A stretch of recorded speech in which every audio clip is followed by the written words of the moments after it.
El pan que comiste esta mañana tenía algo que el pan medieval también tenía. Gorgojos. La diferencia es que hoy los eliminamos antes de que llegue a tu mesa. En el siglo XIV, te los comías vivos. Esa tostada crujiente con mantequilla que desayunaste sin pensar, en la Edad Media habría sido un trozo de masa dura, oscura, llena de insectos y probablemente con manchas verdes de moho que simplemente raspaban antes de servir. Y eso si tenías suerte. En los próximos minutos vas a descubrir exactamente qué comía la gente hace 700 años. Y vas a entender por qué una sola semana con esa dieta te habría dejado postrado en cama. O algo peor. Y al final te voy a contar qué ingrediente secreto añadían los panaderos medievales al pan. Cuando lo sepas, vas a mirar tu cocina de una forma completamente distinta. Empecemos por lo básico. El pan. Pero no el pan que tú conoces. El pan medieval era el centro absoluto de la alimentación. Entre el 70 y el 85% de las calorías que consumía un campesino venían de cereales. Pan, gachas, más pan. Día tras día. Año tras año. Pero este pan no se parecía en nada al que compras en el supermercado. Era denso, oscuro, hecho con harinas de baja calidad mezcladas con salvado y lo que hubiera disponible. Se horneaba cada varios días y se endurecía como una piedra. Y aquí viene lo importante. El grano con el que se hacía ese pan se almacenaba en condiciones que hoy cerrarían cualquier negocio de comida inmediatamente. Ratas. Ratones. Insectos. Se estima que entre el 10 y el 20% de las cosechas almacenadas se perdían por plagas. Y el resto, quedaba contaminado con excrementos y parásitos. Pero había algo peor que los gorgojos. El centeno, uno de los cereales más comunes, a menudo se contaminaba con un hongo llamado cornezuelo.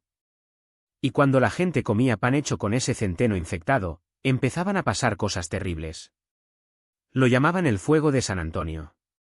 Las víctimas sentían como si sus extremidades estuvieran ardiendo. Literalmente. Una quemazón insoportable que no paraba.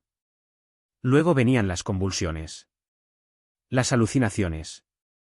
La gangrena. Los dedos se ponían negros y se caían. Brazos enteros. Piernas. Muchos creían estar poseídos por demonios. Y no es difícil entender por qué. Lo que no sabían es que el cornezuelo contiene alcaloides similares al LSD. Estaban teniendo viajes de ácido involuntarios mientras sus cuerpos se descomponían. ¿Te imaginas morder un trozo de pan y sentir algo crujiente que no debería estar ahí?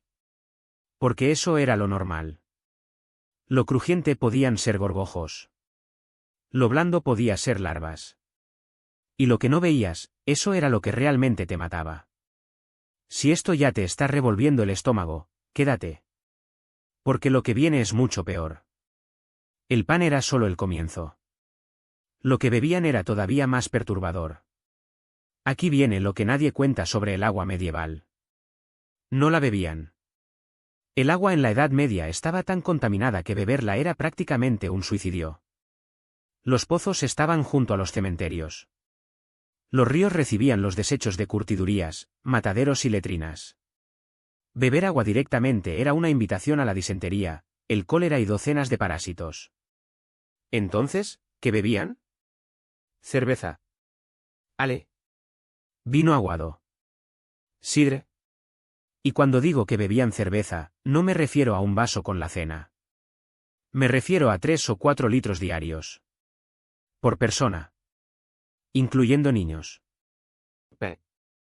Imagina a un niño de 5 años bebiendo el equivalente a 3 cervezas diarias.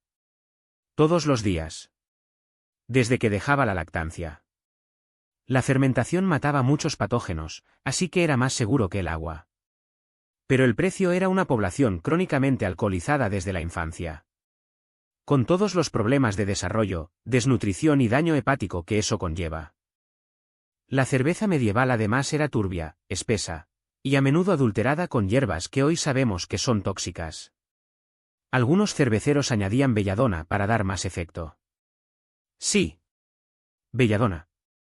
Un veneno. Y si crees que al menos la carne compensaba, prepárate. Ahora viene la parte que más asco te va a dar. La mayoría de campesinos comían carne solo unas pocas veces al año. Fiestas importantes. Celebraciones. Si tenían suerte. Pero cuando había carne, el problema era conservarla. Sin refrigeración. Sin envasado al vacío. Sin nada de lo que hoy damos por sentado. Los métodos disponibles eran el salazón, el ahumado y el secado. Técnicas que funcionaban, a medias. La carne se cubría en cantidades brutales de sal. Tanta que antes de cocinarla había que remojarla durante horas para poder comerla sin que te destrozara los riñones. Y aún así, a menudo la putrefacción ya había comenzado por dentro. Hay un manual doméstico del siglo XIV, el Ménagier de París, que da un consejo revelador. Dice textualmente que cuando la carne huele mal, se puede lavar con vinagre y luego cocerla con muchas especias para que el olor no se note. Lee eso otra vez. Cuando la carne huele mal, lávala con vinagre y añade especias. Esas elaboradas salsas medievales, esas combinaciones de clavo, canela, jengibre y pimienta, no eran solo por sabor. Eran para ocultar que la comida estaba podrida. Y cuando cortabas un trozo de carne o pescado conservado, no era raro encontrar larvas. Gusanos blancos moviéndose dentro. La solución era raspar la parte más obvia y comerse el resto. Presta mucha atención a esto. Porque lo que voy a contarte ahora explica por qué morían tan jóvenes. Los análisis de restos humanos medievales muestran algo escalofriante. La incidencia de parásitos intestinales era altísima. Lombrices. Tricocéfalos. Tenias. Viviendo dentro de la gente. Alimentándose de lo poco que comían. Causando anemia, desnutrición, dolor crónico. Y no había forma de escapar. Cada comida era una nueva dosis de huevos de parásito. Cada sorbo de agua, otra oportunidad de infección. Guarda este vídeo. Vas a querer mandárselo a alguien la próxima vez que se queje de la comida. Pero los campesinos no eran los únicos en peligro. Los ricos también se envenenaban. Solo que de forma diferente. Y aquí está la ironía más brutal de la Edad Media. Mientras los pobres morían de hambre y parásitos, los nobles morían de abundancia. Sus mesas rebosaban de carne. Caza. Aves. Cordero. Cerdo. Venado. En los grandes banquetes, un noble podía consumir hasta 2 kilogramos de carne en un solo día. Pero casi nada de vegetales. Casi nada de fruta fresca. La fibra era para campesinos. Las verduras se consideraban comida de pobres. El resultado era predecible. GOT. Una enfermedad causada por el exceso de ácido úrico que cristaliza en las articulaciones. Un dolor tan intenso que las víctimas no podían ni caminar. Enrique VIII, aunque técnicamente del siglo XVI, es el ejemplo perfecto. Sus ataques de gota eran legendarios. No podía moverse. Gritaba de dolor. Obesidad extrema. Úlceras. Problemas cardíacos. Diabetes antes de que supieran qué era la diabetes. La abundancia mataba igual que la escasez. Solo que más lentamente. 3 datos. La gota era llamada la enfermedad de los reyes. Los pobres nunca la tenían. Porque nunca comían suficiente carne. Pero todavía no te he contado lo peor. El ingrediente secreto que los panaderos añadían al pan. Y aquí cierro el bucle que abrí al principio. Los panaderos medievales tenían un problema. El grano era caro. La demanda era alta. Y la tentación de estirar la mercancía era enorme. Así que añadían cosas. Serrín. Para dar volumen. Tiza. Para blanquear la harina oscura. Ceniza. Para que pesara más. Y en los peores casos, harina de guisantes viejos, judías pasadas, o tierra directamente. Había leyes que intentaban regular esto. El Assize of Bread and Ale en Inglaterra establecía castigos para los panaderos tramposos. Pero las infracciones eran constantes.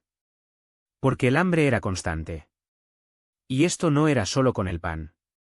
El vino se diluía y se le añadía cal o plomo para mejorar el color. Las especias exóticas se cortaban con arena, Vallas secas o cosas que prefiero no mencionar.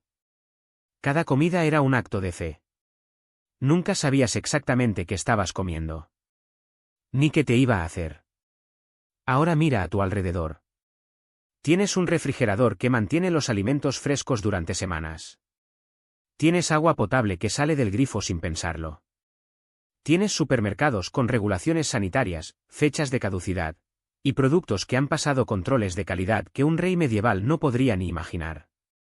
La próxima vez que abras la nevera y no sepas qué comer, recuerda esto.